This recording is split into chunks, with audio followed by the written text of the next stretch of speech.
तयार झाली. माणसामध्ये माणुसकी शिल्लक राहिली नाही.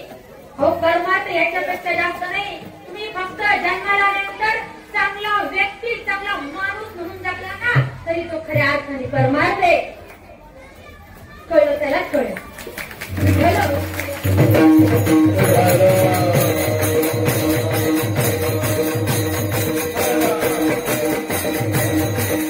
जसं संसारामध्ये विश्वासाची नितांत गरज असते ना, अगदी त्याच पद्धतीने परमार्थामध्ये सुद्धा विश्वासाची नितांत गरज आहे. पहा, एकाच नाण्याच्या दोन बाजू आहेत, परमार्थ आणि प्रपंच. प्रपंचामध्ये आणि परमार्थामध्ये विश्वासाची नितांत गरज आहे. आणि असाच विश्वास जगामध्ये जीवन जगताना कोणावरती ठेवावा हा एक प्रश्न एका साधकाच्या मनामध्ये आला. पहा, आता प्रश्न साधकाच्या मनामध्ये आल्यानंतर तो साधकाच्या कानावरती तुकोबऱ्यांची कीर्ती होती. ऐकून होते. साधक देऊच्या ठिकाणी गेले आणि तुकोबऱ्यांजवळ गेल्यानंतर तुकोबऱ्यांना विचारलं, तुकोबराय, या जगामध्ये जीवन जगत असताना कोणावरती विश्वास ठेवायचा? आता ते तुकोबराय होते. तुकोबराय म्हणले, अरे जा, तुला ज्याचा विश्वास ठेवायचा त्याच्यावर ठेव. आता त्या साधकाला वाटलं सरळ सोप्या पद्धतीने तुकोबराय या प्रश्नाचं उत्तर देणार नाही.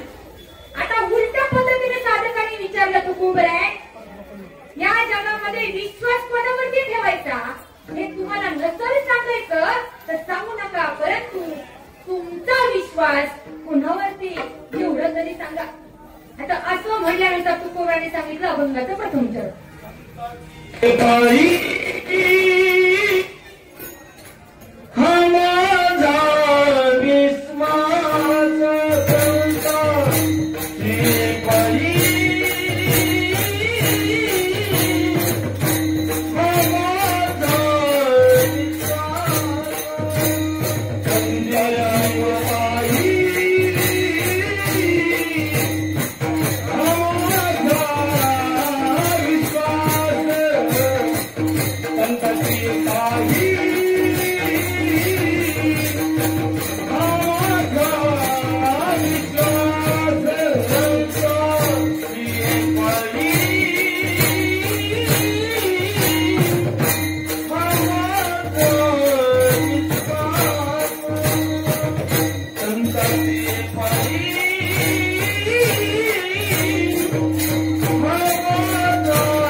नाही तुम्हाला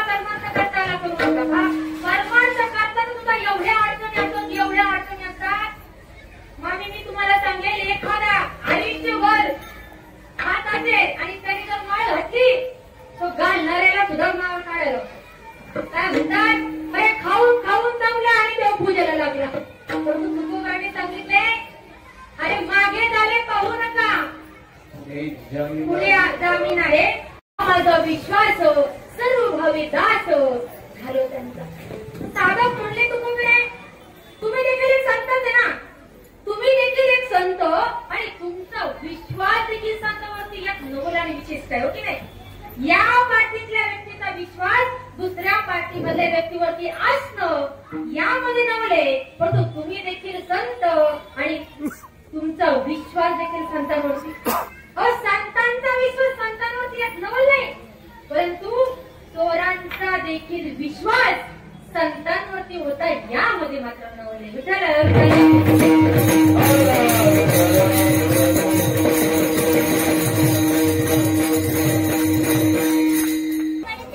गेल्यानंतर कळून उपयोग नाही. मरणाआधी सावध व्हावे, आपले स्वहित करून निघावे. मरणाच्या अगोदर आपलं हित काय स्वहित काय हे जाणून घेतलं पाहिजे.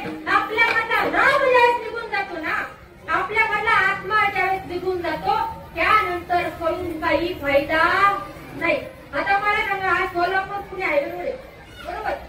त्या रोडवरून जाताना एखादी गाडी अंगावरती जाण्या अगोदर आपण साईडला झालं पाहिजे का गेल्यावरती कळलं जाण्याच्या अगोदर हो की नाही. अंगावरून गेल्यानंतर कळून काही उपयोग नाही ना. अगदी तसंच जोपर्यंत आहे ना या देहाने तोपर्यंत आपल्याला खऱ्या अर्थाने परमार्थ कळलं पाहिजे. खऱ्या अर्थाने या भगवंतापर्यंत पोहोचण्याकरता आपल्याला माया आडवी येत असते. अहंता, ममता आणि वासना यामुळे आपण देवाच्या नावाला पोहोचू शकत नाही. मग बघा हे नश्वर असा संसार, हे मोह माया किती वाईट आहे. त्या मोह मायेमुळं आपण निघालेल्या प्रवासामध्ये भगवंतापर्यंत चालत असताना त्या भगवंतापर्यंत पोहोचतो नाही, फक्त या मोह आणि मायेमुळं. विठ्ठल विठ्ठल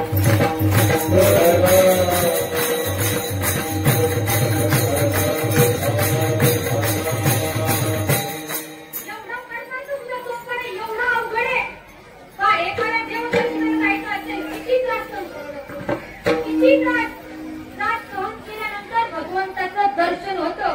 परमार्थ सुद्धा सोपा नाही. परमार्थ करायचं म्हणलं तर पहिल्यांदा काय कुठली पाहिजे मला पवित्र अशी तुळशीची माळ गळ्यामध्ये घातली पाहिजे. किती जणांच्या गळ्यामध्ये माळ आहे हात वर बरोबर. बाकी त्यांना काय प्रॉब्लेम आहे का इकडं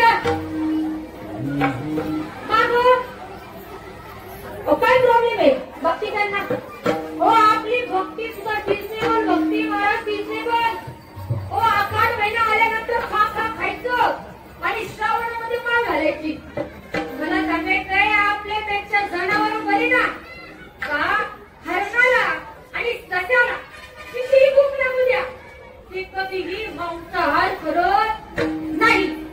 वाघाला आणि सिंहाला किती भूक लागू द्या ते कधी शाकाहार करत नाही. पण तसं आपलं जर बघायला गेलं तर आपलं सगळं उलटच आहे. आपले दोन्ही डाबे चालू आहे.